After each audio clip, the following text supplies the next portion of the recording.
جو زیادتی صوبائی حکومت کی جانب سے ہو رہی ہے اس پہ بھی بات کرنے کی ضرورت ہے. دیکھیں وفاقی حکومت نے اس شہر کراچی سے کوئی لگ بھگ 60% ریونیو جنریٹ کرتا ہے اسلام آباد, اور وہ ریونیو جو ہے وہ اٹھا کے جو ہے وہ اسلام آباد میں چلے جاتا ہے اور وہ پھر تمام پاکستان میں اس کو خرچ کیا جاتا ہے. When it comes to province of Sindh تو بھائی 97% ریونیو اس شہر سے جنریٹ ہوتا ہے اور اس صوبے کے بجٹ کا پروپورشن بنتا ہے 97%. اس کا مطلب یہ ہوا کہ زیادتی کا عنصر صرف ایک جانب نہیں ہے, دونوں جانب ہے. اگر سینس پریویل کر رہا ہے, اگر ایسی بات ہو رہی ہے کسی بھی جانب سے تو ہم اس کو ویلکم کرتے ہیں. بالکل بیٹھ کے بات کرنے کی ضرورت ہے. وفاق NFC کے پیسے دے دیتا ہے جناب, صوبہ PFC نہیں دیتا ہے. انفراسٹرکچر سیس کے پیسے وفاق صوبے کو دے دیتا ہے, صوبہ ڈویژنز کو شہر کراچی کو پیسہ نہیں دیتا ہے. تو اگر اس پہ یہ سمجھتے ہیں کہ جی جو زیادتی وفاق کر رہا ہے اس پہ بھی بات کرنے کی ضرورت ہے, تو اس میں ایک ایڈ آن کر لیں کہ جو صوبہ بھی زیادتی کر رہا ہے اس پہ بھی بات کرنے کی ضرورت ہے. اچھا, یہ بھی ہم نے آپ کا سٹیٹمنٹ نوٹ کر لی ہے. کراچی میں خورشیدی صاحب مسائل کا انبار ہے, عوام پریشان ہے. MQM پاکستان مذاکرات کے موقع سے کیوں نہ فائدہ اٹھاتے ہوئے شہر کی ترقی اور بہتری کے لیے باقی نمائندہ جماعتوں کے ساتھ مل بیٹھنے کے لیے سوچے؟ آپ کو لگتا ہے کہ ایک ڈائلاگ ہونا چاہیے, تمام اسٹیک ہولڈرز ہم ایک ٹیبل پر بیٹھیں اور کراچی کے مسائل کو حل کرنے کی بات کرتے ہوئے نظر آئیں؟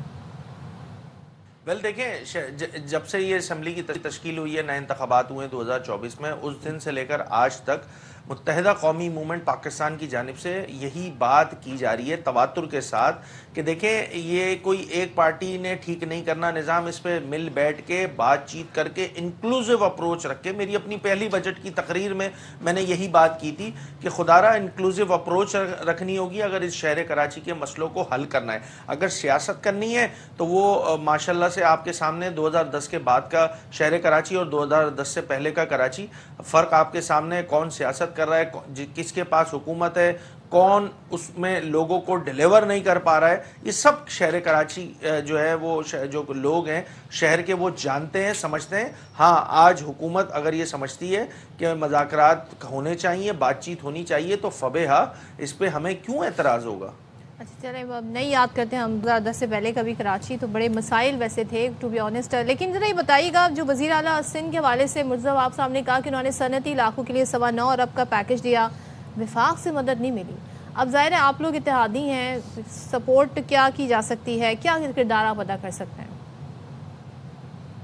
ویل دیکھیں, میں تو بہت جنرک بات میں نے پہلے ہی کر دی تھی کہ جس انداز سے شہر کراچی کو وفاقی و صوبائی حکومت نے ٹریٹ کرنا چاہیے ویسا ٹریٹ نہیں کر رہے ہیں. اب وہ ایز اے سیمپل آپ بتا رہے ہیں کہ جی 9 ارب روپے کی صنعتی اسکیمیں, تو بھیا بات بڑی سادہ سی ہے. تو وزیر اعلیٰ صاحب احسان تھوڑی کر رہے ہیں شہر کراچی پہ, اگر کوئی اسکیمیں انہوں نے دے دی ہیں.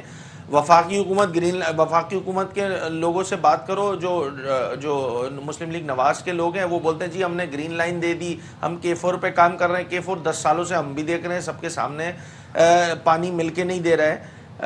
گرین لائن پہ بات کرتے ہیں تو گرین لائن, بھائی یہ سارے پروجیکٹ کوئی احسان تھوڑی کیے جا رہے ہیں. اور ایک ٹیگ لائن استعمال کی جاتی ہے جی کراچی کی عوام کے لیے تحفہ. مجھے ذاتی حیثیت میں شہر کراچی کا باسی ہوں, مجھے شدید اس لفظ سے جو ہے وہ نفرت ہے کہ احسان کیا جا رہا ہے شہر کراچی پہ. کراچی کا حق ہے جو تم لوگوں نے نہیں دیا ہے, چاہے وہ وفاقی حکومت ہو چاہے وہ صوبائی حکومت ہو.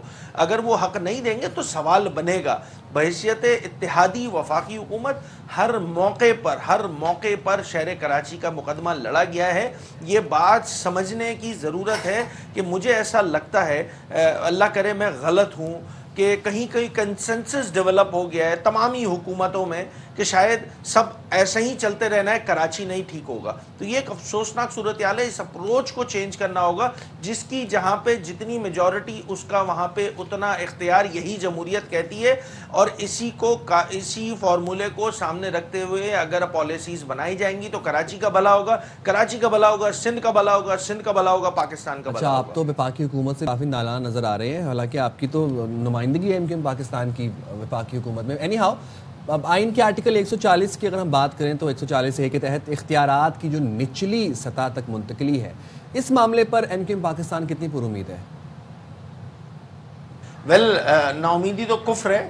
ایک کلیہ متحدہ قومی موومنٹ پاکستان کی جانب سے بدلا دیا گیا اور یہ بتلایا کہ جو آپ کی جمہوریت ہے اس پاکستان میں مروجہ, اس میں اگر اس کے ثمرات، اس جمہوریت کے ثمرات لوگوں تک پہنچانے ہیں تو آپ کو آئین میں ترمیم درکار ہوگی. آپ کو آئین میں ترمیم کر کے لوگوں کے مسئلے ڈور اسٹیپ پہ حل کرنے کا اگر کوئی وہیکل موجود ہے اس پاکستان کے آئین میں تو وہ آئین کا آرٹیکل 140A ہے، جس کی تشریح متحدہ قومی موومنٹ پاکستان نے اپنی آئینی ترمیم کے ذریعے آل پارٹیز کانفرنس کر کے 2022 میں حکمراں جماعت ساتھ ساتھ بڑی سیاسی جماعتیں سب کو دے دی. اب کام ان کا ہے، اب لوگوں نے سوال ان سے کرنا ہے. ہمارا کام جتنا تھا اس سے بڑھ کے کام کیا جا چکا ہے اور اس کے علاوہ کوئی وے آؤٹ ہے نہیں. دیکھیں جب تک جمہوریت کے جیسی تیسی بھی جمہوریت ہے اس ملک میں، اس کے ثمرات اگر ایک عام عوام تک نہیں پہنچیں گے، جو کہ آج تک نہیں پہنچ سکے، تو لوگوں کا اس نظام پر سے اعتماد اٹھے گا جو ہم سب کے لیے خطرناک ہوگا. لوگوں کا اعتماد نہ اٹھے، اس لیے لوگوں کو ڈور اسٹیپ پہ فیسلٹی، ضروریات زندگی دینے کی ضرورت ہے اور اس کو دینے کا واحد ٹول جو ہے وہ 140A کی بلدیاتی آئینی ترمیم ہے جو متحدہ قومی موومنٹ پاکستان نے پیش کی تھی. اور یہ ترمیم کوئی ایم کی ترمیم نہیں ہے، یہ ایک عام پاکستانی کی ترمیم. خورشید صاحب ایک چیز مجھے اور بتائیں، اب ہم ذرا مسئلے کے حل کی طرف جاتے ہیں، کیونکہ ہمیں تو جی بتایا جاتا ہے جی کراچی جو ہے نا معیشت کا 60% وفاق کو دیتا ہے، اٹس اے بگ چنک. پھر یہ کہا جاتا ہے جی کہ باوجود اس کے ہم شہر کا بھی حال دیکھ رہے ہیں. پیپلز پارٹی یہ کہہ رہی ہوتی ہے وفاق سے فنڈ نہیں ملے، ایم کا شکوہ ہے جی پیپلز پارٹی کام نہیں کرتی ہے. تو اس کا حل نکلے گا کیسے؟ اب انہوں نے آپ کو انوائٹ کیا ہے تو ذرا حل بھی بتا دیں کیا ہو سکتا ہے. ویل مسئلہ نیتوں کا ہے جناب. آپ کے سوال پہ میں صرف اتنا سا جواب دوں گا، مسئلہ نیتوں کا ہے. دیکھیں وفاق NFC کی مد میں پیسے دے دیتا ہے، صوبہ PFC نہیں دیتا. انفراسٹرکچر سیس کے پیسے آتے ہیں 150-200 ارب روپے، وہ نہیں دیتا. اسی طرح بہت سارے ایسے ہیڈز ہیں جس پہ اگر کراچی شہر کا ڈیو پروپورشن، میں ڈیو پروپورشن کی بات کر رہا ہوں، میں کسی کوئی ایکسٹرا آرڈنری آپ فنڈ دینے کی بات نہیں کر رہا. جو کراچی کا ڈیو پروپورشن ہے اگر وہ شہر کراچی کو پھر لگ جائے گا، بھائی میں تو اس موجودہ بلدیاتی نظام کو امپاور کرنے کی بات کر رہا ہوں جس میں اس شہر کا میئر میری جماعت سے تعلق نہیں رکھتا. میں تو کہتا ہوں پیپلز پارٹی کا میئر ہے، پیپلز پارٹی کے میئر کو فائنینشلی امپاور کرو، ایڈمنسٹریٹولی امپاور کرو، فائنینشلی امپاور کرو تاکہ وہ لوگوں کے مسائل حل کر سکے. موجودہ نظام جو جس صورت میں یہاں پہ موجود ہے اس نظام میں لوگوں کو ڈیلیور نہیں کیا جا سکتا. اور جو وفاقی حکومت نے کراچی اور حیدرآباد کے ترقیاتی منصوبوں کے لیے فنڈز مختص کیے تھے، پیپلز پارٹی اس کا بھی حساب مانگ رہی ہے. تو اس بارے میں MQM پاکستان کا کیا موقف ہے؟ دیکھیں جہاں تک فنڈز کی بات ہے، بہت افسوسناک صورتحال ہے کہ شہری سندھ کی سب سے بڑی جماعت متحدہ قومی موومنٹ پاکستان کو جب اپنی کانسٹیٹوئنسیز کے لیے بات کرنی ہوتی ہے تو ہمارے سامنے صورتحال ایسی ہوتی ہے کہ ہمارے علاقوں میں گلی، پانی، سیوریج، روڈ، انفراسٹرکچر کی بہتری بحالی کے لیے حکمراں جماعت کام کرنے کو تیار نہیں ہوتی. وزیر اعظم پاکستان سے ہم نے فنڈ مانگے، وزیر اعظم پاکستان نے فنڈز دیے، 1 سال پورا گزر چکا ہے. وفاقی حکومت، صوبائی حکومت کے رکھنے اٹکانے کی وجہ سے یہ ساری صورتحال ہے جو کہ تو ہے کہ آج تک فنڈ یوٹیلائز نہیں ہو سکا ہے. میں پر امید ہوں کہ اس پہ بھی سینس پریویل کرے گا. دیکھیں الٹیمیٹلی یہ پیسہ شہر کراچی پہ لگنا ہے.